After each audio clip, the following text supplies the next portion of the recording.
할렐루야! 오늘 예배에 오신 여러분들을 환영하고 주의 은혜와 사랑이 여러분들에게 충만하시기를 주님의 이름으로 축원드립니다. 최근에 아주 흥미로운 영상을 보았습니다. 커다란 밀실을 만들어 놓고 그 밀실에서 나가지 않고 100일 동안 버티면 상금으로 50만 불, 하나로 치면 6억 5천만 원을 받는 게임이었습니다. 두 사람의 지원자가 들어가는데 두 사람 모두 성공할 경우에 각각 3억 2,500만 원씩 나눠 갖게 됩니다. 이 밀실은 말 그대로 창문이 없어서 바깥 세상을 볼 수가 없습니다. 그리고 TV도 없고요. 또 휴대폰도 할 수 없습니다. 외부 세계와 완전히 단절되어서 지내야 하는 것이죠. 환한 조명이 24시간 켜져 있고요. 또 깨끗한 침실이 있고요. 또 깨끗한 화장실이 있습니다. 그리고 필요한 물건들이 있습니다. 그리고 100일 동안 먹을 수 있는 음식이 있습니다. 다만 이 음식들은 모두 캔에 들어있는 음식들입니다. 그러니까 거의 100일 동안 거의 똑같은 음식을 먹어야 하는 것이죠. 그리고 100일 동안 밤에 불을 끌 수 없습니다. 여러분들에게 만약 이 게임에 참여할 수 있는 기회가 주어진다면 여러분들은 참여하시겠습니까? 또 여러분들이 이 게임에 참여한다면 100일 동안, 과연 100일 동안 버틸 수 있겠습니까? 저는 얼마든지 해낼 수 있을 것 같습니다. 저는 천하에 무서울 것이 없는 개척교회 목사이기 때문입니다. 뭔들 못하겠습니까? 두 사람의 지원자가 들어왔습니다. 서로 모르는 사람입니다. 두 사람 중 한 사람이라도 중도에 포기를 하게 되면 두 사람 다 상금을 한 푼도 받지 못하게 됩니다. 10일이 지났습니다. 그 10일 동안 밀실의 환경에서 나름대로 적응하면서 10일을 버틴 것이죠. 그때 주최 측에서 한 가지 유혹을 가합니다. 한쪽 벽을 개방합니다. 그 바깥에는 그 벽이 개방되면서 따스한 햇살이 비쳐 들어오면서 또 거기에는 최고의 요리사가 아주 맛있는 음식을 준비하고 있었습니다. 그 두 사람은 햇살이 비치는 바깥 세상을 구경하면서 그 요리사가 만들어준 요리를 아주 맛있게 먹었습니다. 식사 후에 주최 측이 말합니다. 만약 여러분들이 5만 불을 덜 받는다면 남아있는 90일 동안 이 최고의 요리사가 맛있는 음식을 준비해 줄 것입니다. 이 제안을 받아들이시겠습니까? 이렇게 물었습니다. 그 두 사람은 서로 이야기하면서 한참을 생각하다가 어렵사리 그 제안을 거절하게 되죠. 그 영상을 지켜보면서 한 참여자가 바깥 세상을 바라보면서 그 요리사가 차려준 음식을 먹으면서 했던 말이 기억에 남았습니다. 그것은 내가 저 햇살을 이렇게 좋아했었나? 였습니다. 그렇죠. 우리가 자유롭게 살아내는 것 같지만 마음의 밀실 속에서 우리가 잊지 말아야 할 것을 종종 잃어버리고 살아가고 있는 것이죠. 성경에 잊지 말고 기억하라는 말씀을 아주 많이 강조하는 부분이 있습니다. 바로 신명기 8장부터 10장까지의 말씀입니다.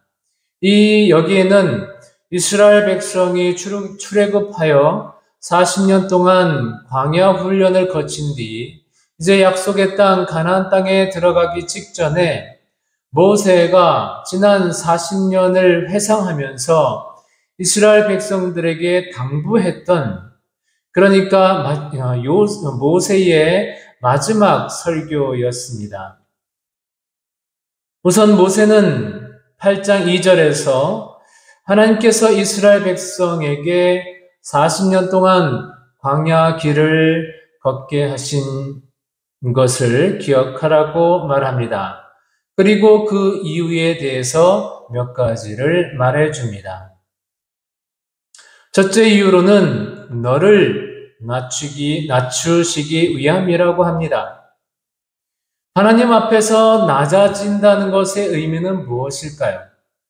나의 한계를 철저히 깨닫고 하나님만을 의지하는 것을 말하는 것이겠죠. 이게 말이 쉬운데 말처럼 쉬운 게 아닙니다. 쉬웠으면 40년이라는 시간이 필요하지 않았을 것이고요. 또 이렇게 40년이라는 시간이 들었다는 것은 사람이 하나님 앞에 겸손해지기가 그만큼 어렵다는 뜻이 되기도 합니다. 사람에게는 선악과 사건으로부터 쭉 이어져 내려오는 교만의 DNA가 있기 때문입니다. 이 교만의 DNA라는 말을 누가 먼저 했나 찾아봤더니 아무도 쓴 사람이 없는 것 같습니다. 그래서 이 말의 저작권은 저에게 있습니다. 그래서 사람에게 있어서 하나님 앞에서의 겸손은 무척 힘이 듭니다. 그래서 낮추신다는 것이죠. 여러분들 이런 말을 많이 들어보셨을 것입니다. 여러분들은 참으로 존귀한 사람입니다. 소중한 사람입니다. 저도 이런 말을 참 자주 합니다. 그러면 그에 걸맞게 우리를 낮추실 것이 아니라 높여주셔야 하지 않을까요? 존귀한데 소중한데 말이죠. 그런데 우리가 존귀한 자, 소중한 자임은 분명하고 변하지 않는 사실이지만 동시에 우리가 기억해야 할 것은 말씀드린 것처럼 그 교만의 DNA 때문에 하나님 앞에서의 겸손이 힘든 존재라는 것입니다. 그래서 반드시 필요한 것이 낮아짐의 과정인 것이죠. 이 과정 없이 높여주기만 하신다면 우리의 교만이 끝간데 없이 높아지기만 할 것입니다. 낮아짐의 과정은 비움의 과정입니다. 물이 가득 담겨있는 물잔에 아무것도 채울 수 없습니다. 마찬가지로 내 안에 온갖 종류와 우상, 돈으로, 권력으로 하나님처럼 되고자 하는 욕망, 나의 소견에 옳은 대로 행하려는 고집과 아집으로 꽉 찼는데 하나님이 어떻게 그 잔을 채워주실 수가 있겠습니까? 낮아짐으로 그것들이 철저히 비워질 때, 낮아졌을 때 비로소 하나님의 복이 채워지는 것입니다. 그래서 신명기 8장 16절에서 너를 낮추시며 너를 시험하사 마침내 내게 복을 주려 하심이었느니라 라고 말씀하시는 것이죠. 하나님께서 광야를 통해서 이스라엘 백성에게 철저히 낮아져서 하나님을 의지하는 법을 가르치시는 것인데 여기는 그분의 창조주 되심을 그만두지 않으시겠다는 뜻도 있습니다. 적절한 비유가 될지 모르겠습니다. 저는 어릴 적 학교가 끝나고 집으로 돌아오면 동네 친구들과 아주 재미있게 열심히 놀았습니다. 문제는 선생님께서 내주신 숙제를 하지 않고 놀았다는 것이죠. 숙제를 먼저 하지 않고 나가 노는 것을 부모님께서 싫어하신다는 것을 알면서도 그래도 열심히 재미있게 놀았습니다. 하지만 시간이 지나면 지날수록 마음이 불안해집니다. 숙제는 언제 하지? 열심히 놀고 들어와서는 괜히 부모의 눈을 피하고 괜히 잘못해놓고 더 큰 소리 칩니다. 그러다가 된통 혼이 나죠. 그런데 그렇게 화내시고 저를 혼내신다고 하여 그분들이 부모됨을 그만두는 것이 아닙니다.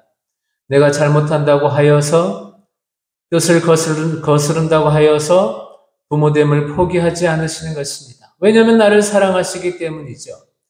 그리고 내가 잘못했을 때 혼내시는 것도 나를 사랑하시는 증거입니다. 그러므로 나를 사랑하시는 부모님은 나는 의지할 수밖에 없는 것이죠. 마찬가지로 하나님도 우리가 잘못한다고 하여 그분의 창조주 되심을 그만두시지 않으십니다. 왜냐하면 우리를 하나님의 형상대로 지으셨기 때문입니다. 그 말은 우리는 하나님을 의지할 수밖에 없고 하나님은 우리를 사랑할 수밖에 없는 관계에 있다는 뜻이 됩니다.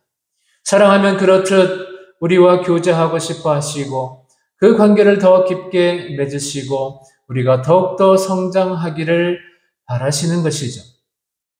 그래서 우리를 낮추시고 하나님을 더욱 의지하라고 하는 것입니다.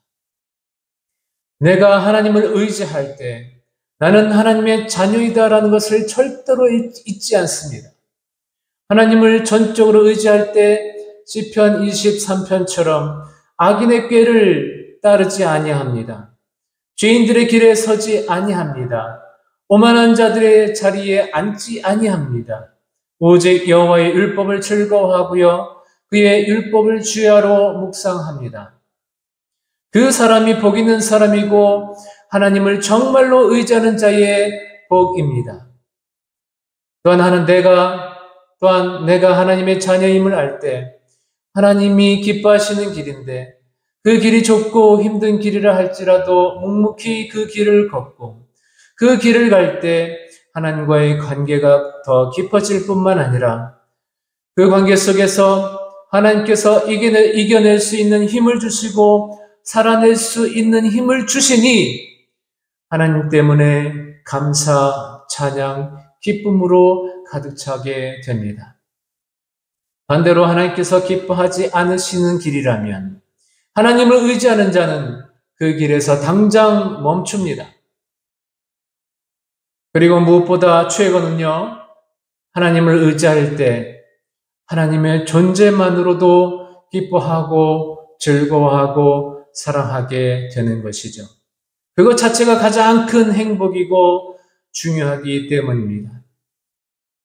이것을 가르치기 위해서 하나님은 이스라엘 백성에게 40년의 광야를 허락하신 것이죠. 하나님께서 광야 생활을 하게 하신 두 번째 이유는 하나님의 말씀을 지키도록 하기 위함이었다고 모세는 말합니다.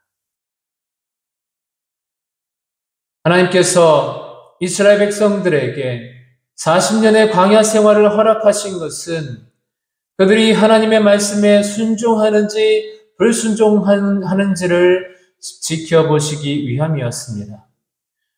그런데 어떻게 보면 하나님은 참 이기적인 분이신 것 같습니다. 왜 순종해라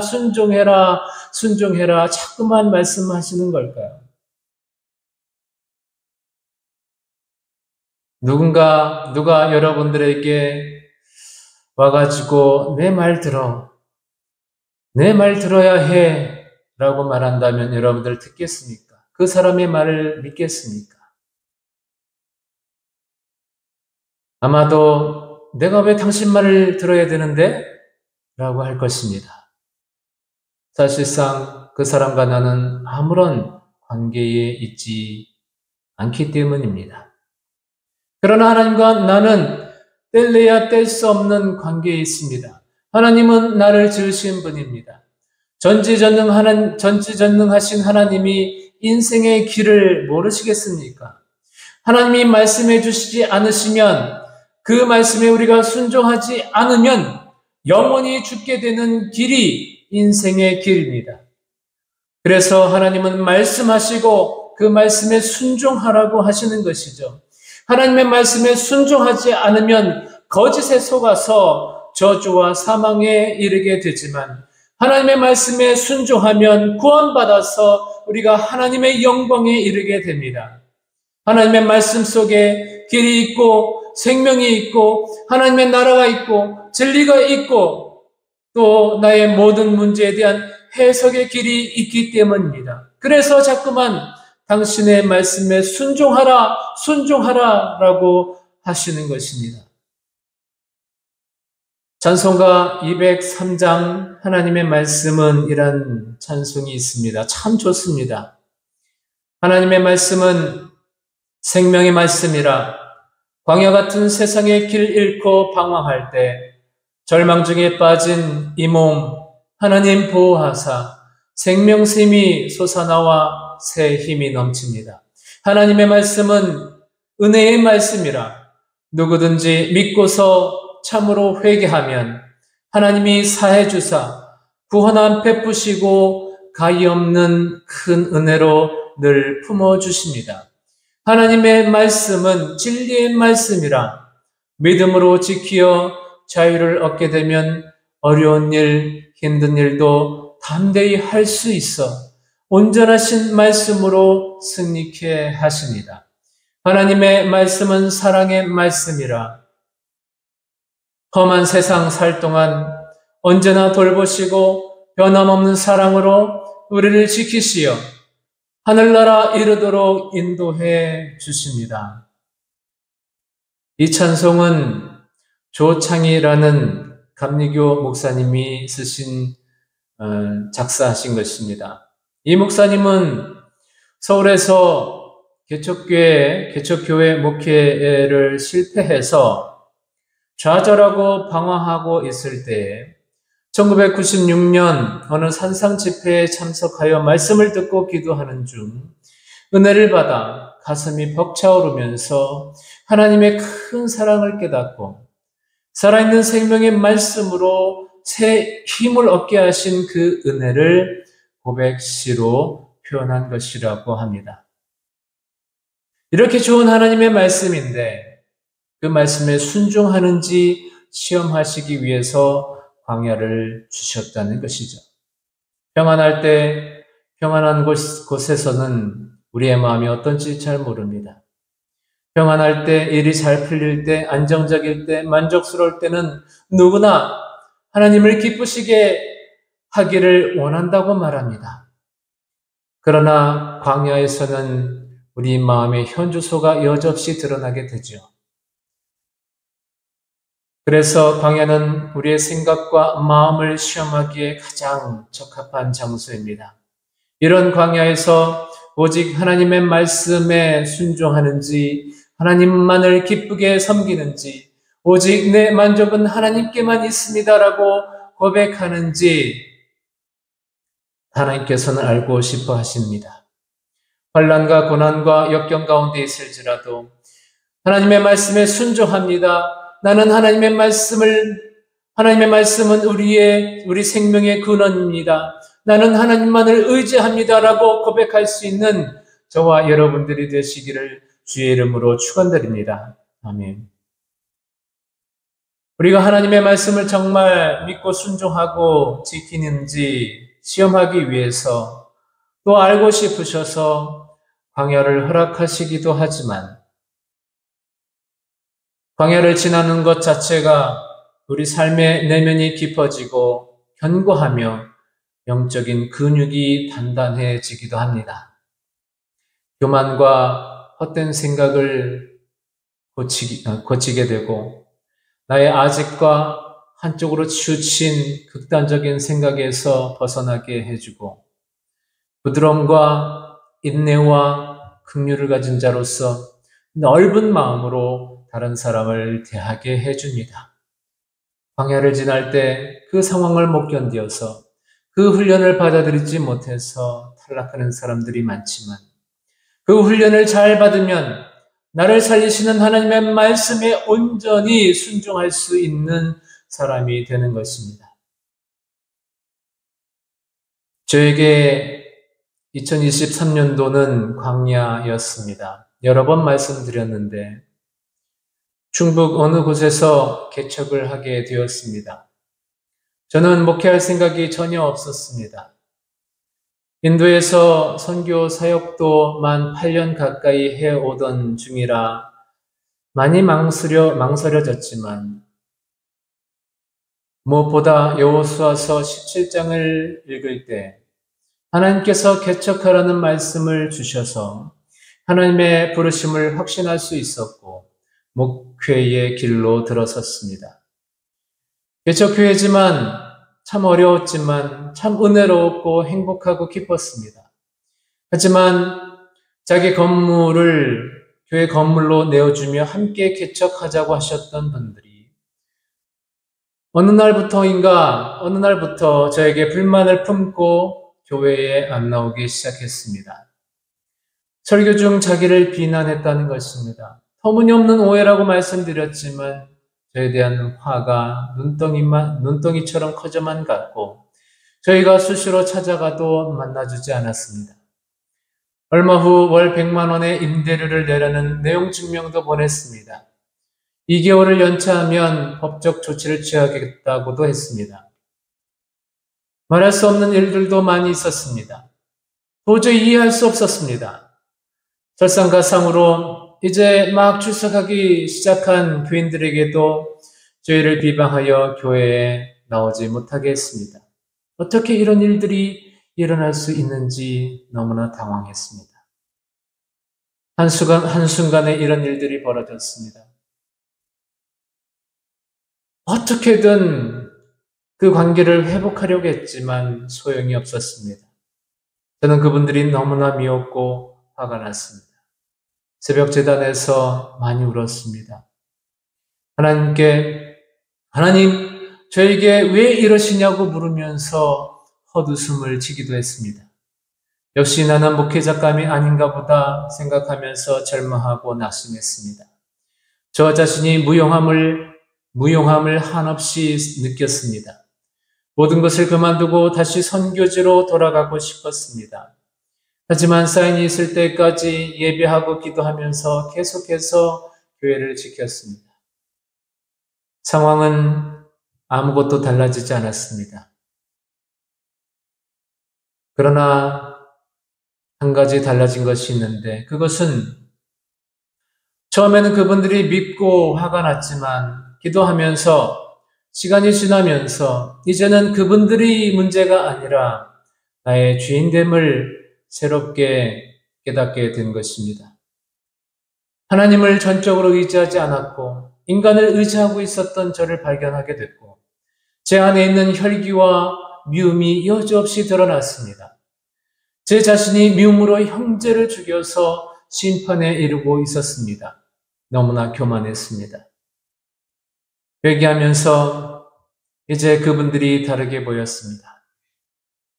그분들은 사실은 제가 위선과 욕망에 사로잡힌 나의 죄를 드러나게 하게 하고 인간이 아니라 하나님만을 의지하고 하나님의 말씀에 순종하도록 만든 사람, 기도하도록 만든 아주 고마운 분들로 보이기 시작했습니다. 끝까지 그분들과의 관계는 회복하지 못했지만 그리고 교회를 이전할 수밖에 없었지만 언젠가 다시 만나게 되면 정말 감사드린다고 말씀을 드리고 싶습니다.